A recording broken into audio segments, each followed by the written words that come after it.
to say a few words about the crazy situation the world is in right now.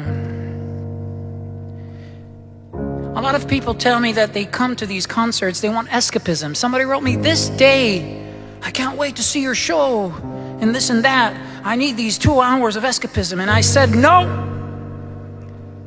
that's not what we're doing here. We're doing what I feel is the exact opposite of escapism. We are using music as an excavation tool, a shovel into the soul. We are peeling our skin and cutting our flesh and sawing our bones to discover what is inside through the power of the tool that is music, that is art.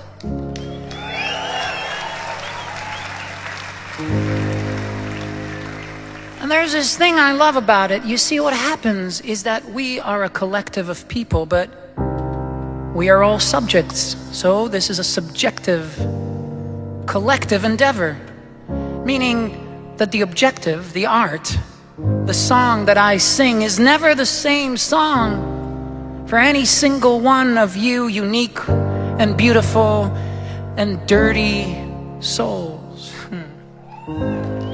Because what I sing is not the song that you hear. You hear whatever rain trickles down into your own personal topography, your own personal landscape. It finds its route into your valleys, your canals, until it finds the cracks of your crusted earth, and it drips and it drops and it drips again into your beautiful caverns, your own unique personal caverns of your own soul, and it resonates and reverberates differently for each one of us there, you know. These caverns are sculpted by our fears, our dreams, our memories, our experiences, our hopes, our failures, our losses. They are prisms through which we look at the world.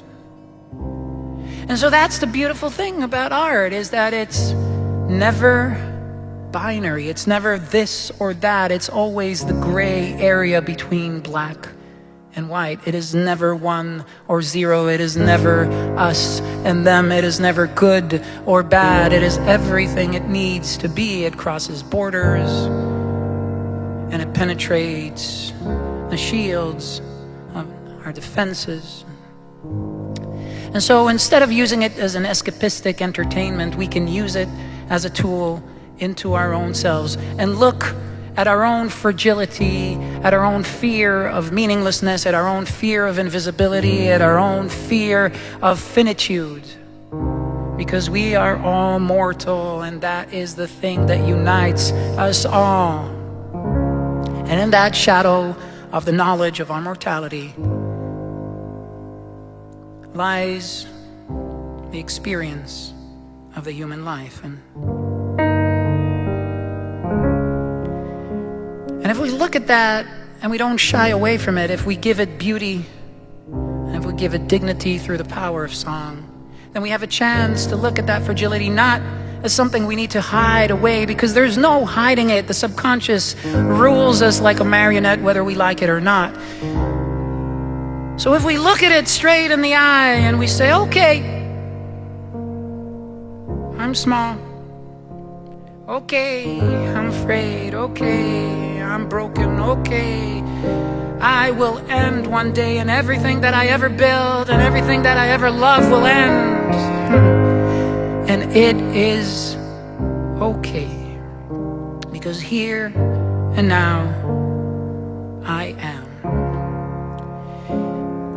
And in that knowledge, in that fragile knowledge, comes an empathy to the self. And my hope, my dearest hope in these troubled times where people succumb to the simplicity of the binary, of the us and them, and the good and the bad, and the black and the white, my hope, my last remaining hope, is that small empathy that we can find for ourselves, we can extend maybe towards others.